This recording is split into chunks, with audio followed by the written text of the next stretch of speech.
So this short video, I'm going to show you how to solve two trigonometric equations using identities. You use different identities for these, and I'm going to make it very clear to you how I make my choices. In the first equation, I'm dealing with a power of cos. In my second equation, there are no powers. So they will have completely different techniques. So when we have a squared term, it's going to lead to a quadratic equation in one ratio only. So we need to change, and it's usually the one that's written as the power. In fact, it always is the one that's written as the power, and that's the only one that can be changed. So we're going to change cos squared theta into 1 minus sine squared theta, minus 5 sine theta plus 2 equals 0.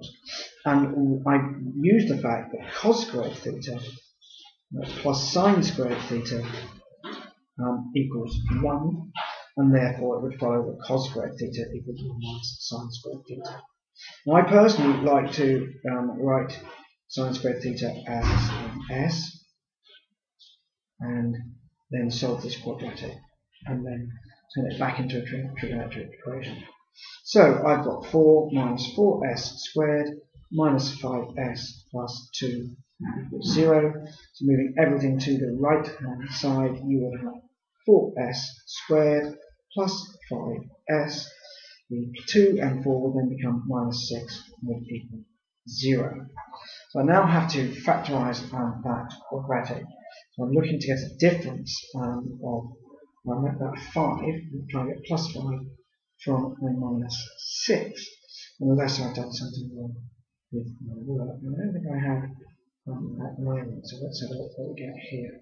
So we could have 4, we've got the possibility of 1 and 4, or 2 and 2. With the 6, we've got the possibility of 1 and 6, or 2 and 3. So I've got, if I cross-reference this, I've got 4 6 is 24. That's not going to do it. I'm going to have 4 2s are 8. I'll subtract 1 and 3. So I'm going to need 4s. Not the easiest of quadratics to solve this. You could use the formula if you wanted to. So it's going to be 4 times 3. So I'm going to get a 3 in. I'm going to have a plus. That's not right. So 4 times the 2. It's going to be plus 2, and then I'm going to move the 3 here. So we'll check that works okay. So we would have 4s times s gives me 4s squared. We'd have minus 3 times plus 2 gives me minus 6. We'd have 2 times 4s gives me 8s. Take away 3s gives me 5s. So this is factorised correctly. So we'll have s equals 3/4 coming from the first bracket, or we'll have s equals minus 2 from the second bracket. Now, as sine theta only exists between 1 and minus 1, we can only take this to get solutions.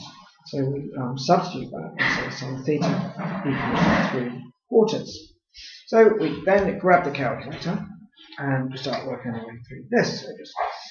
So I've got sine minus 1, 3 by 4 equals minus 48.6 degrees.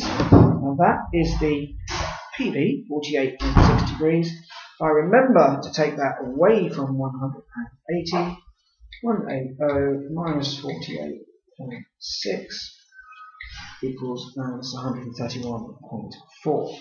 As that was relatively simple, I haven't used formulas. I have just taken into account the knowledge that you always get 2 solutions in sine that add up to give you 180. I'm not going to paper around over here, I apologize for that. So that is the problem solved. There's 2 solutions. Right, moving on to the second equation. 4 sine theta equals cos theta. Then I'm going to use the fact that sine over cos is tan. So I'm going to bring cos theta underneath, sine theta over cos theta. And I'm going to move the 4 to the other side. That will give me a quarter. And this implies then that tan theta equals 1/4. Now, I will work that out. I'll just remind you that the tan graph, tan has solutions every 180 degrees.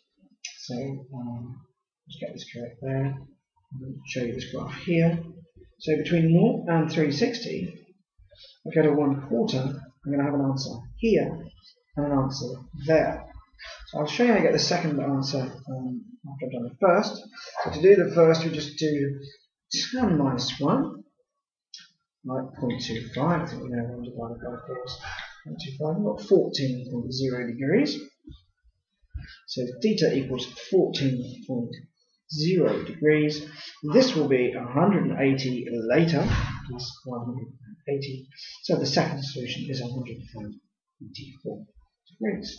So there's two classic trigonometric equation problems which can be solved using identities.